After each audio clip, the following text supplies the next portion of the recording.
Hi, I'm Dave Hardman. I'm the Methodist Liaison Officer in Jerusalem. I'm here at Greenbelt and we have invited the Revd Sally Azar, the first Palestinian woman ordained in Palestine, to be the Methodist Church's guest. So Sally, first time that you've been at Greenbelt, what are your impressions? Yeah, it's been great being here at Greenbelt. I'm very grateful for the opportunity to see it all. It's really big. Like I'm seeing so many people, and I think I'm also a bit surprised by the amount of support for Palestine because we haven't been seeing it the past years. So it's really wonderful to see it, especially in a Christian festival. And I didn't know something like that existed.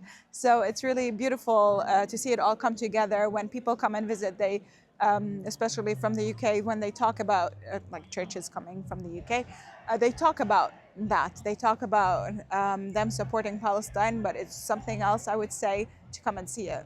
So that's really great to hear, but why is it so important that we in the UK talk about the situation in Palestine? Yeah, I think it's just generally also important to talk about Palestine because, I mean, it's not because we're Palestinians, but because of the humanitarian situation right now. We've always been treated as second-class citizens. We've always had our rights taken away, and we've been living under occupation for many, many years. But especially the past 3 years, we've seen how the world has shifted. And when it comes to politics or even not knowing about Palestinian, especially us as Palestinian Christians existing, because the whole narrative has been switched as if it's a religious a war between Hamas and Israel, between the Jews and Muslims. However, it is not, because as we know, this is something that affects us as Palestinian Christians as well, and has been like that for many, many years.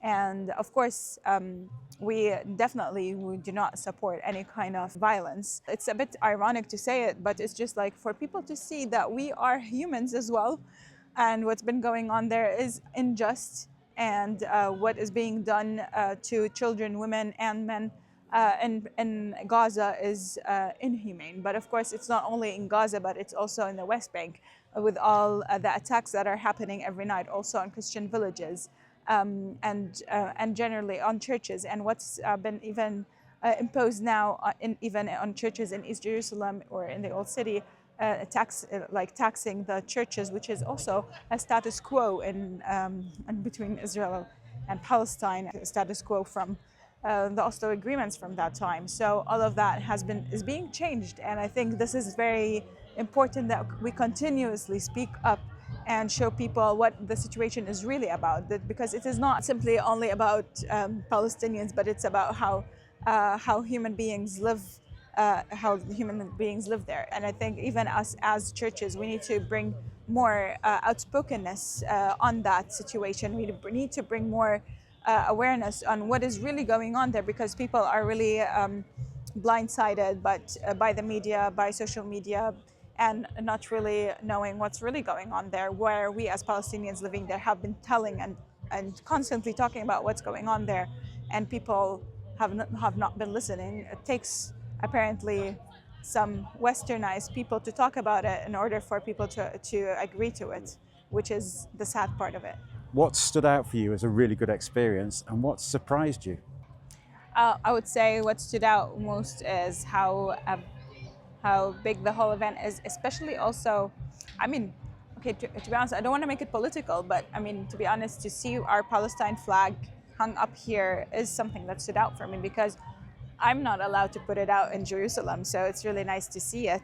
It's all people from all over the UK coming together from different churches, and I can see people connecting here, which is beautiful for me. And even seeing some, I would say for me, what surprised me was today, for example, to see Lady Danbury from Bridgerton here, because I'm a big fan, and so it was nice to see such kind of surprises in the whole program, to see like faithful people who are also joining Greenbelt, and to see how our faith connects us, and that we should continue to.